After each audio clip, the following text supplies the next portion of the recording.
Show. So there has been rumors and speculation going around that we are going to World War III with Iran, but I'm here to tell you that there's no need to worry. Okay? But I will get to that after I get to something a little more happier and funny. So before we get into, to put us all in a good mood before we move into the Iran stuff. So last night at the Golden Globes,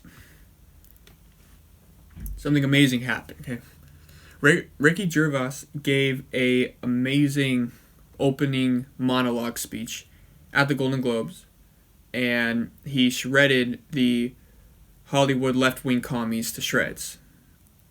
It was great. He made I'm gonna share some of the things he said, and it's fantastic because Hollywood is very hypocritical and very far left. So many things now are politicized in Hollywood, and if you looked at the previous Golden Globes, everyone's always giving a political statement and speech and pushing their political agenda. We don't need that. We're not watching the Golden Globes to hear what you have to say about your radical political beliefs. We're here to watch actors, directors, etc. get awards for great productions they have made, not to promote your anti-American agenda. Okay, and these Hollywood celebrities are just brainwashed, right? And their emotions, their opinions are formed from emotions because that's what they're good at doing. They're actors.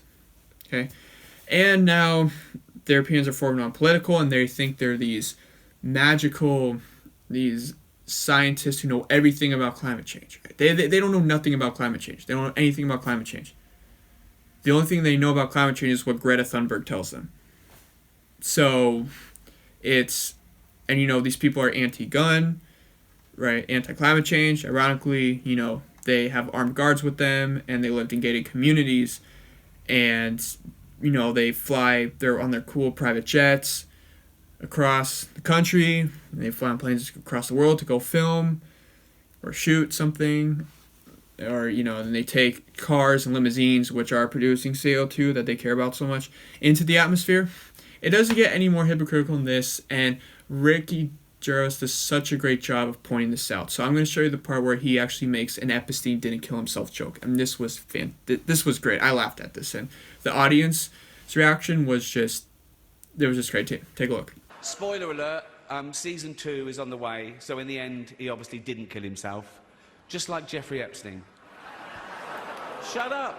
I know he's your friend, but I don't care. You like to make your own way here in your own plane, didn't you? Right. That's savage right there. That's savage. And then he goes on and moves on to, this is my favorite part of his speech. This is great where he just slaughters the Hollywood commies. Just, I won't even spoil it, just take a look. Apple roared into the TV game with a morning show. A superb drama, yeah. A superb drama about the importance of dignity and doing the right thing, made by a company that runs sweatshops in China. So, well, you say you're woke, but the companies you work for, I mean, unbelievable. Apple, Amazon, Disney. If ISIS started a streaming service, you'd call your agent, wouldn't you? So, if you do win an award tonight, don't use it as a platform to make a political speech, right? You're in no position to lecture the public about anything. You know nothing about the real world. Most of you spent less time in school than Greta Thunberg. So, if you win, right, come up, accept your little award, thank your agent and your God, and... So... And that's fantastic. And at the end where that bleep was, where it was silent, he said F off. So that's good. But the Hollywood commies continue. They didn't listen to that at all. They went on stage and still continue to push their political agendas. We're not here to listen to your political BS, your delusional political statements. We're here to watch you guys get awards. It's just sad seeing Hollywood just turn like this. So that was great. Hope you got a good laugh. I sure did. Now let's move into more of the serious topic. And so here's the thing. So I've noticed this on social media a lot, and this has been going around a lot, and rumors. So apparently we're going to World War III with Iran, right? And everyone's freaking out. It's all President Trump's fault. There's a draft. All sorts of stuff going on.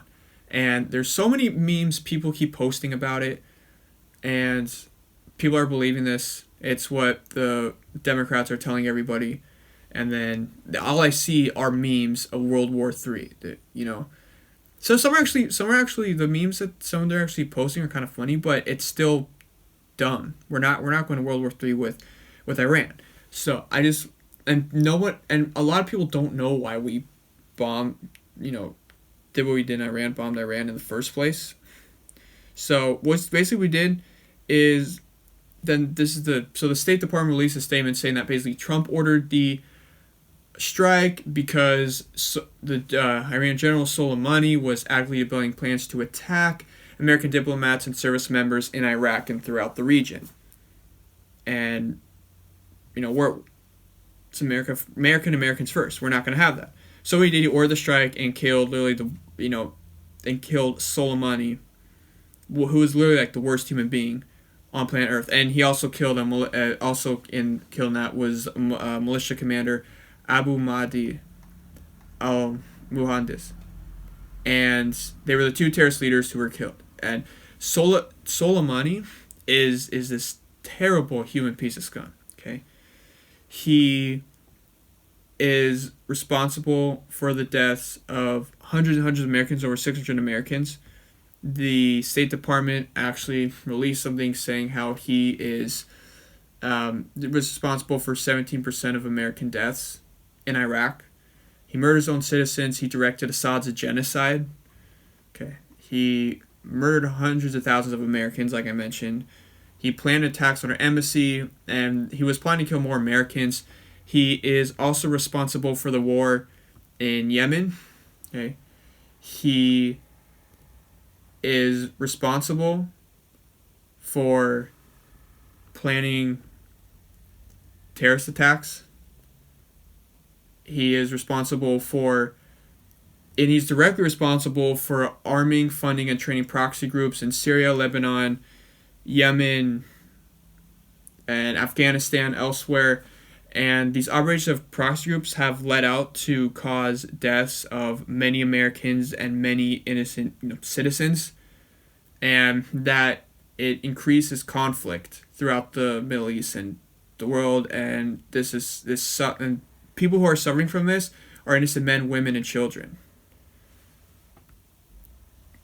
So yeah. And there's been sanctions put on him, travel sanctions. He hasn't been the UN, the EU, and United States have placed travel sanctions on him as well. 2011, he was designated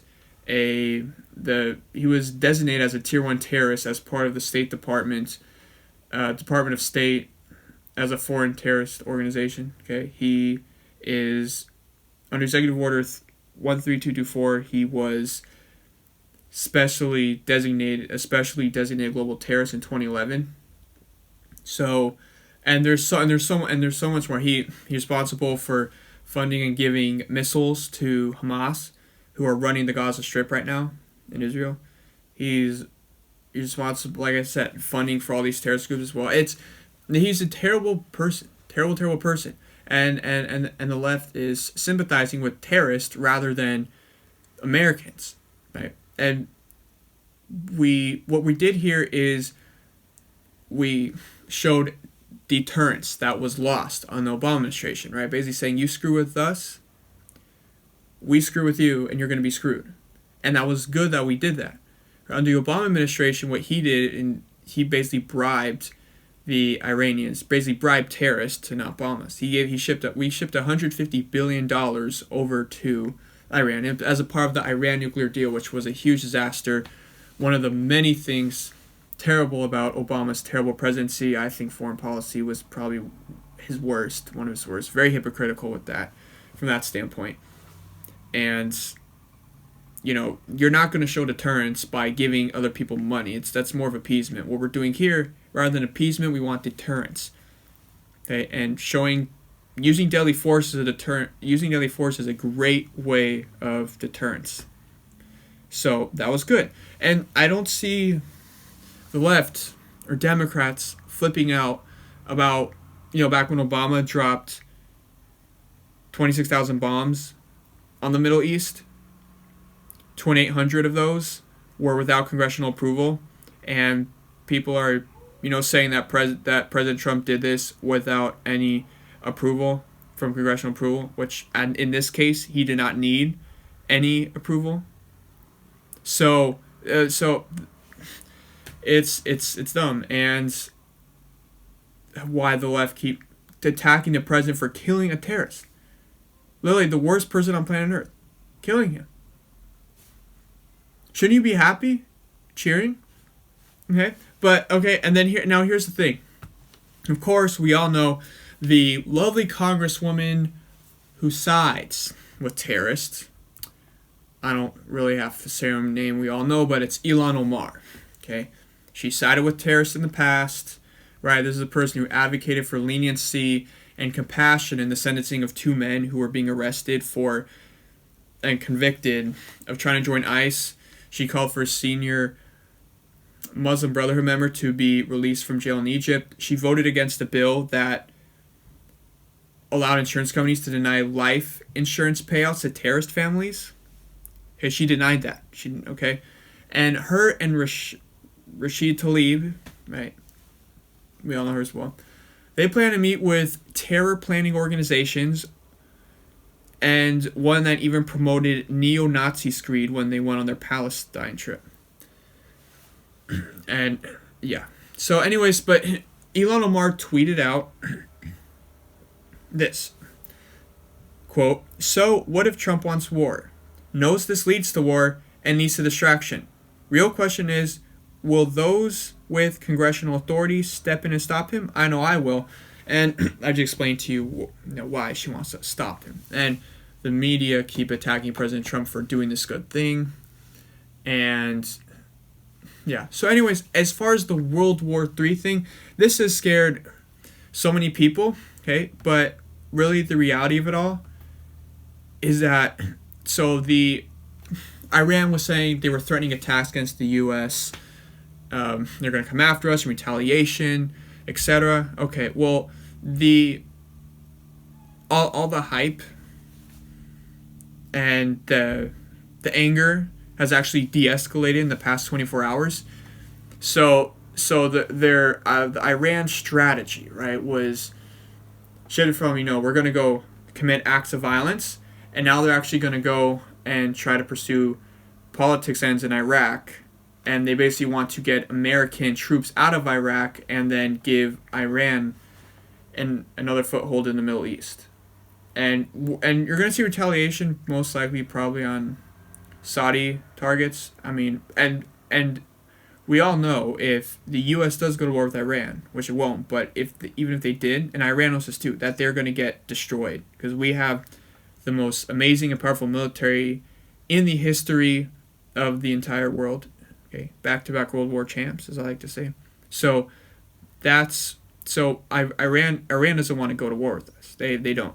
But the media's pushing this, and then there's been this whole thing saying, "Oh my gosh, there's gonna be this huge draft going on," and then everyone's freaking out about it. But here's the thing. So this is according to Daily Wire. Okay, the website for the United States Selective Service, also known as the draft, crashed Friday after media and experts stoked fears of World War III between the United States and Iran. Social media was flooded with concern over whether the United States military would be forced to draft unwilling Americans into a third world war kicked off by a U.S. airstrike in Baghdad that killed Iranian General Qasem Soleimani, who was heading Iran's efforts to destabilize the already shaky government in Iraq. Due to the spread of misinformation, our website is experiencing high traffic volumes at this time. The Selective Service tweeted late Friday. If you are attempting to register or verify registration, please check back later today as we are working to resolve this issue. We appreciate your patience. So the media has really gotten to people and everyone's freaking out. Everyone's going into look at this and everyone's nervous. Now, are you nervous? So should you? You're understandably nervous, but after this you shouldn't be. And listen to this too. So indeed, fears of a draft are mostly unwarranted. The draft was abolished in 1973 after the events of the Vietnam War, and registering for the Selective Service is now mostly just a formality, as the federal government reserves the right to reinstate the draft at any time. Okay, so people are still flipping out about this and freaking out about this. But really, there's no need to. But the media keeps pushing this narrative, and now it's making people hate President Trump. Now, here's the thing. Trump does not want war. He does not want war, and so does, like, every other American. They don't want war. President Trump does not want war either. He does not. So, just knowing that the president does not want war, but we're reestablishing deterrence that was not there during the Obama administration, rather, right, because like I said, Obama administration was more of appeasement and giving hundreds of billions of dollars to Iranian government, and that's just not gonna do anything. Okay, so and we've been hearing this World War III stuff going on. Okay, remember 2016, we heard, oh, if Trump is elected, World War III will begin instantly. Remember that?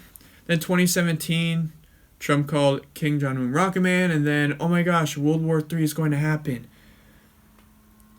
I remember that, don't you? That hasn't happened. Then in 2019, if Trump draws troops out of Syria, World War III will happen. And then we're hearing in 2020, Trump killed a terrorist. This will lead to World War III. Okay, well, no. And the media does a very good job of screwing with people. And now, especially since memes started breaking out about World War III, people talking about it, everyone's freaking out. And that's why we saw the Selective Service website being overrun with fearful people. And no, understandably so, especially if them seeing what the media is telling them. So there's really no need to worry. And Iran does not want to go to the war with the United States, and they'll lose miserably. They will, and we've already established that just a few days ago. But I'm still not getting over the fact that the left was not batting an eye when Obama dropped over 26,000 bombs on the Middle East, majority in Iraq and Syria. They're just all over the Middle East. And then 2,800 of those were without congressional approval, and here the left is blaming the President Trump for all of that. It's blaming President Trump that, oh my gosh, he didn't get congressional approval, which I mentioned before. He had every right to do so in this circumstance. So, yeah, I'm tired of all the media and all this anti-Trump rhetoric, and people literally forgot about the drone strikes. Oh wait, they don't know about Obama's drone strikes because the media never really made a deal out of this, right? And I never heard anybody complain about World War III when Obama was bombing the crap out of the Middle East. I wasn't hearing anything. But of course, when Trump does it, and he did it, and we achieve something that's gonna benefit really the whole world, that people should be cheering and thanking him for that. But no, Trump derangement syndrome. Everything he does is bad. Orange man bad. Everything he does and his intentions are bad. That's, still trying to find a cure for TDS, but who knows when that'll be. So, all right. So, anyways, that's all the time we have for today. Before we go, I just want to have you guys go ahead and go over and to Instagram and follow the show at TM Show 20. That's TMSHOW 20 for exclusive content. You can ask questions. We have discussions, live Q&As, and it's great. It's great, and you'll get updates, alerts, and special clips on there as well. And not also that, but you should also subscribe to our YouTube channel, turn on the post notifications so you will be able to get news, not fake news, and you'll be able to see this gorgeous face. I'm just kidding. So, like I said, go ahead, go over to Instagram, follow our Instagram page, TMShow20, that's TMSHOW20, for amazing things, and it's a beautiful thing. All right. So anyways, that's all the time we have time for. Thank you for joining in. We'll see you next time. I'm Tucker Meyer, and this is the Tucker Meyer Show.